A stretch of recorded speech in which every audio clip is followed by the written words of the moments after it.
After many speculating that a Mass Effect Trilogy remaster was underway, it finally gets confirmed at the 9/7 day event. Mass Effect Legendary Edition will be a remastered collection of the 3 games and will include new content. The collection will be coming to both Xbox One, PlayStation 4 and PC, as well as Xbox Series X and PlayStation 5 with forward compatibility. Next-gen consoles will also gain enhancements and the games will release spring 2021. The latest blog post by VP and General Manager of BioWare Casey Hudson confirms that the Mass Effect Legendary Edition will include both single-player based content and the downloadable content from Mass Effect 2, and Mass Effect 3. There will also be promotion weapons, armors, and packs, all being remastered and optimized for 4K Ultra HD. Mass Effect Legendary Edition will be releasing in spring 2021 on PlayStation 4, Xbox One, PlayStation 5, and Xbox Series X. In a recent report by Bloomberg, Microsoft seems to have approached a few different Japanese studios in order to add new developers to their Xbox game studios. The report states that there are several small and big Japanese studios, as they have confirmed that they have been discussing with Microsoft in joining the Xbox family. No reveals of outcomes have been shared as of yet, but this could be an interesting move for Microsoft. This isn't the first time Microsoft have been trying to attract some Japanese developers. Previously, they had extended offers to Platinum Games, known for such titles as Nier Automata, to join Xbox Game Studios, and were not successful in their negotiations. This would also secure more of an Xbox fan base in Japan. It is the second largest market after the US. However, in a recent interview with Xbox head Phil Spencer this week, he says as far as he knows, there hasn't been any talks with new Japanese studios to acquire them, but continuing their relationship with those they work with. PlayStation 5 released this week in certain regions, along with it came news of backwards compatibility. If you're planning to dive back into old favorites such as Bloodborne, be wary as the frame rate is still locked at 30 FPS according to Lance McDonald, who is an avid data miner and content creator who has focused on many From Software games.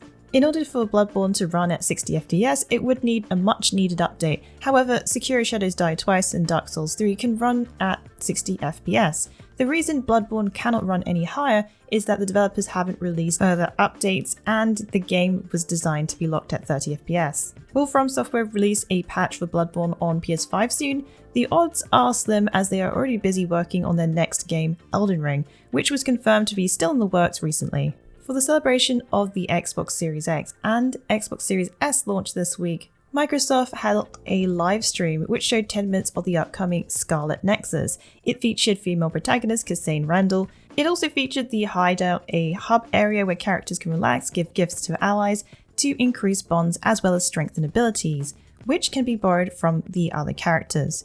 The game is designed with an urban cityscape inspired by the 90s Japan with a neo-futuristic twist. The gameplay also features combat with Kasane and new party members. It also teased cosmetic accessories.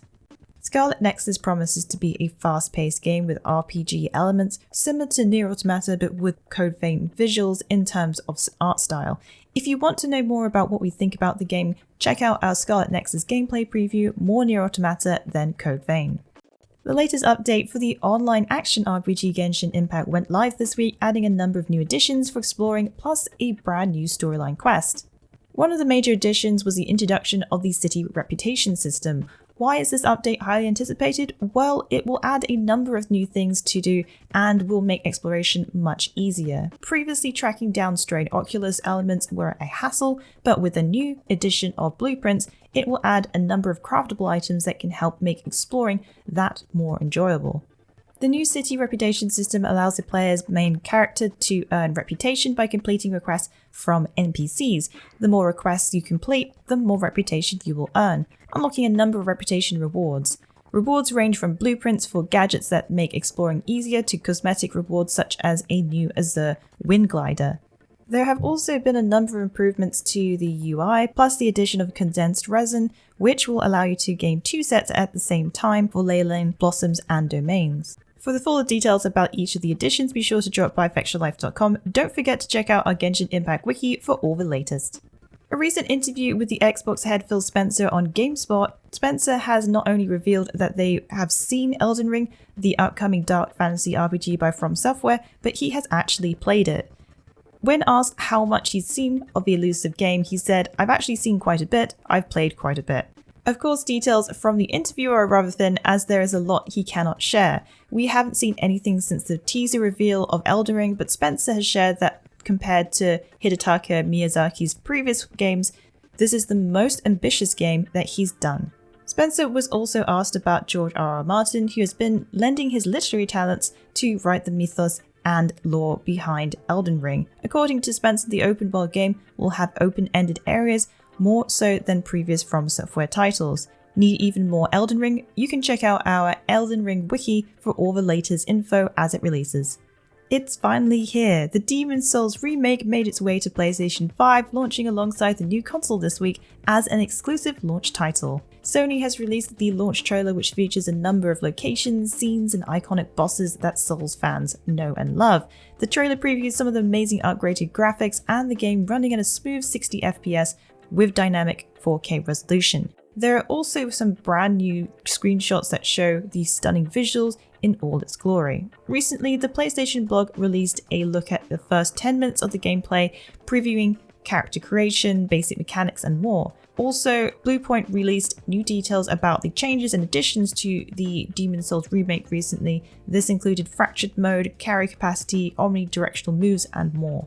Demon's Souls Remake launched on PlayStation 5 this week. Don't forget to head to our Twitch channel to watch us play. In an interview with IGN, founder of Larian Studios Sven Vinnick shared player outcomes and feedback when it came to Baldur's Gate 3. The game released in early access this year, but many have taken the plunge to purchase the game and give their feedback while it's in early access. As the game stands currently, Baldur's Gate 3 relies purely on RNG when it comes to dice rolls, something they have decided for the initial release in the early access.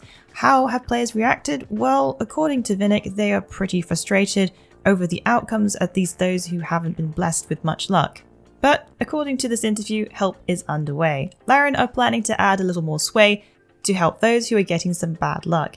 If you're someone who prefers to leave it completely up to fate, don't worry, as they'll keep the full RNG option, and they'll even test these two systems again in early access to see which one should be the default. One thing that Larian has learnt about players is that they're quite evil. Vinnick shared, "I can see how many people slept with Minthara, that's quite large, and to get there you have to be evil. There's certainly people that have no moral scruples." Baldur's Gate 3 is currently in early access on Steam and Stadia. If you're wondering whether jumping into early access is right for you, you should check out our Baldur's Gate 3 early access first impressions should you get Baldur's Gate 3 early access. Next year on February 5th, 2021, a total of 4 Nioh games will be released over 3 different platforms. For PlayStation 5 players, they can pick up the Nioh Collection, which contains the Nioh Remastered version and Nioh 2 Remastered. The games will also be available separately for individual purchase as well. For PlayStation 4 and PC players, Nioh 2 The Complete Edition will be available, which will include the base game and the DLC expansions, the Tengu's Disciple, Darkness in the Capital, and the First Samurai. Those who purchased the Nioh 2 Complete Edition on PlayStation 4 will also be able to upgrade to the PlayStation 5 Remaster for free, if they choose to later upgrade to PlayStation 5.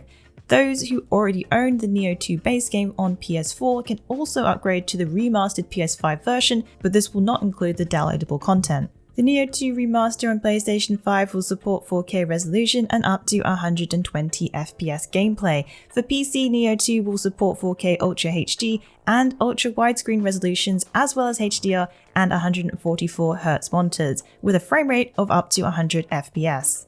The PC version will also be getting a unique piece of armor, the Valve helmet, which is available with all purchases of the game. The final DLC, The First Samurai, will be releasing on December 17th, 2020, which Team Ninja boasts it will be adding the most challenging missions and formidable foes this series has seen so far. Well, that's it for the Week in the Wikis. Please join us again next week for yet another great week of gaming. Remember to check out our VIP program for some exclusive supporter benefits. and budding writers should take advantage of our Become an Author initiative. Thanks again for being part of this great community. Keep checking in with us with news, reviews, YouTube streams and vids, and general wiki goodness.